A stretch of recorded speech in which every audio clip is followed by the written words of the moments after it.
Palestinian students protest at Columbia University in New York, even as administrators call for the dismantling of encampments. Negotiations on how to disperse the crowd are underway. Shame on you! Shame on you! Last Thursday, more than 100 students were arrested at universities across the country. The protests come at a time when school administrators are being urged to clamp down on anti-Semitism. VOA witnessed firsthand the aftermath of Thursday's arrests at Columbia University. One protester, who declined to give her name, laid out some of the students' demands. I'm here to demand immediate ceasefire along with my other comrades so we can get humanitarian aid to Gaza. Architecture professor Mary McLeod expressed her views on measures being taken to handle the demonstrations. I don't know why they had to bring in the cops, put handcuffs on students, and why they can't accept a few tents where the students were totally peaceful. A Columbia student who identified herself as Argentinian Jewish saw it differently. It's very scary. I can't concentrate during the class because they're screaming all day. I'm scared to say that I'm Jewish because I don't know, they're extremists. They were holding pictures of supporting Hamas.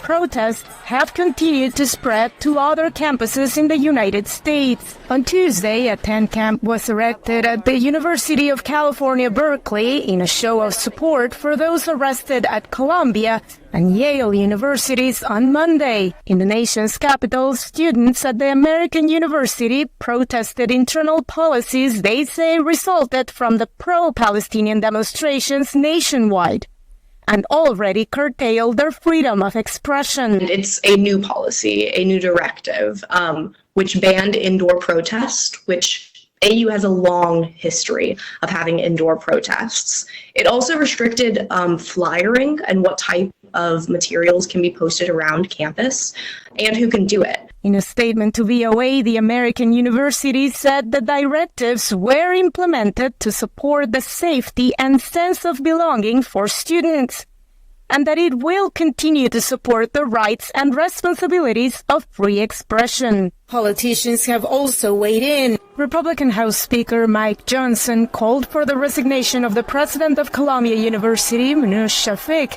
during a visit to the campus on Wednesday. On Tuesday, House Minority Leader, Democrat Hakeem Jeffries, condemned all forms of anti-Semitism and called for a redoubling of efforts to bring communities together.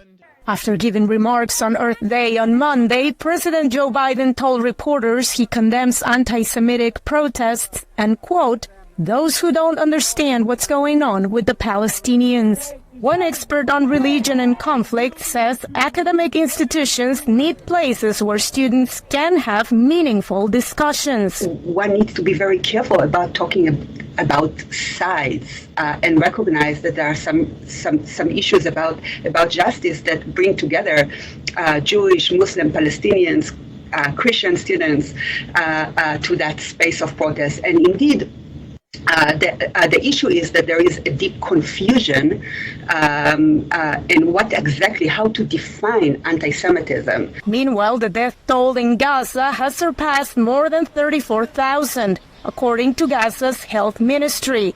And there's no sign the war between Israel and Hamas is going to end anytime soon.